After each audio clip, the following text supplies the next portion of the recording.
দর্শক, এই নিয়ে আরো আপডেট জানার চেষ্টা করবো। গাজীপুরে যেতে চাই সহকর্মী রফিকুল ইসলাম খান সেখান থেকে যুক্ত হচ্ছেন। আর রফিক, এখন ক্যাম্পাসের কি অবস্থা জানাবেন?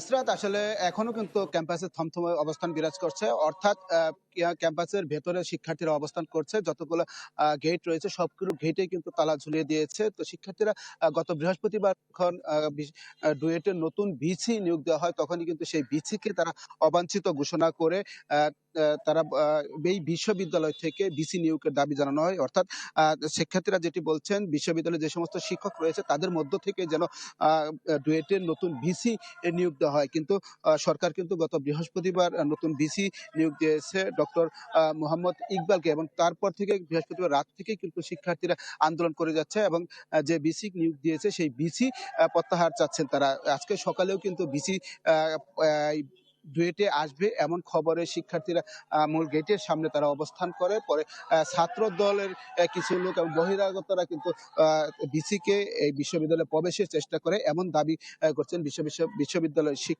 শিক্ষার্থীরা। তারা কিন্তু বাধা দেয় এবং সেই বাধা দেওয়ার পরেই কিন্তু আসলে এখানে সংঘর্ষের ঘটনা ঘটে এবং যে বিশ্ববিদ্যালয়ের ছাত্র দলের সভাপতি জামিল, তার মোটরসাইকেলেও কিন্তু এখানে পুড়িয়ে দেওয়া হয়েছে।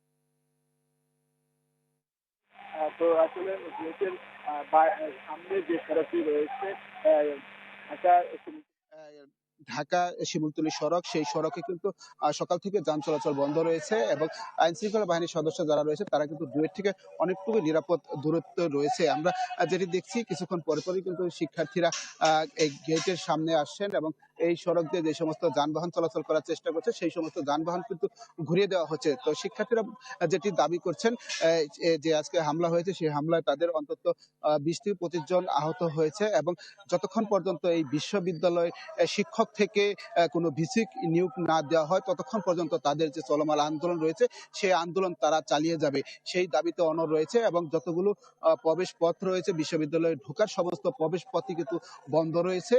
এই পরিস্থিতি এখন এই বিশ্ববিদ্যালয়ের সামনে রয়েছে।